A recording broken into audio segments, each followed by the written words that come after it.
mendekati Hari Raya Idul Fitri, banyak permunculan manusia karung musiman di sepanjang Jalan Jenderal Sudirman, Kota Prabu Muli. Untuk itu, Satpol PP menertibkan para manusia karung musiman tersebut.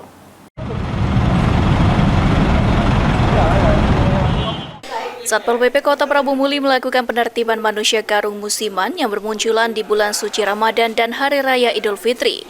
Dalam penertiban, Satpol PP berkoordinasi dengan Dinas Sosial Kota Prabu Muli. Saat ini, manusia karung yang terjaring hanya didata dan diberi peringatan terlebih dahulu. Namun jika setelah diberi himbauan masih juga dilakukan, manusia karung terpaksa harus diinapkan di rumah singgah yang ada di Islamic Center Kota Prabu Muli. Agak viral ini masalah manusia karung ini.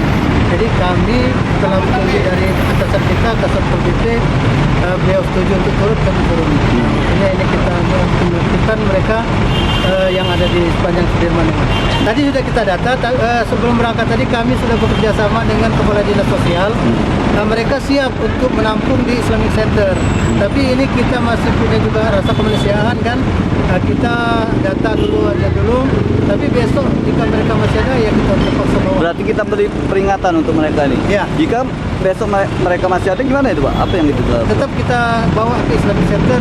Di sana Dinas Sosial ada tempat untuk orang-orang yang Satpol PP Kota Prabu Muli menghimbau agar manusia karung kambuhan tidak memanfaatkan momen bulan suci Ramadan dan Idul Fitri seperti saat ini untuk mengemis di pinggir jalan.